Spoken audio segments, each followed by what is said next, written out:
interestingly enough, so the very next day, I was walking on the beach, the exact same beach that I've walked on 1,000 times. And there was a woman there that was handing out Dianetics books.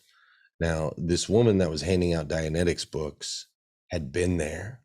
They've been going to that beach for years and handing out books. But for some reason, I'd never seen her before until the next day, when all of a sudden now I opened my eyes and I could see, right? The mud had been cleared from my eyes.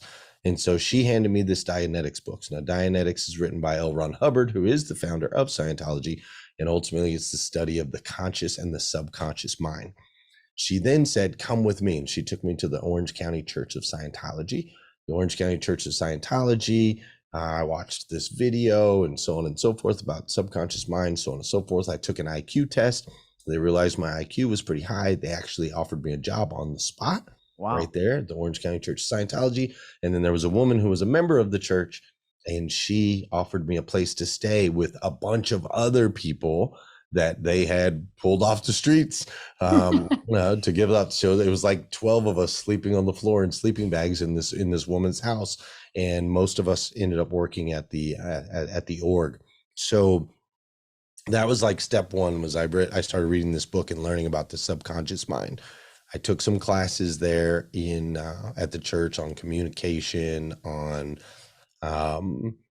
understanding the traumas from childhood, so on and so forth. I took all these courses, and about 4 months in, I took this course where they started talking about a thetan. And the word thetan is their word for soul, what we would call the soul. And up to that point, I was atheist. I was like total Darwinistic mindset. And now all of a sudden, Scientology was saying that we're three-part, that we're not just mind and body. I'm like, wait a minute, I've been arguing this for 28 years. Like, this is crazy. And so it opened my eyes to this idea that we may be spiritual beings. That's when my spiritual journey began. I ultimately decided the Scientology thing wasn't the best thing for me. To each their own, but it didn't fit for me. And that's when I started walking with Jesus, and I've been growing and developing ever since.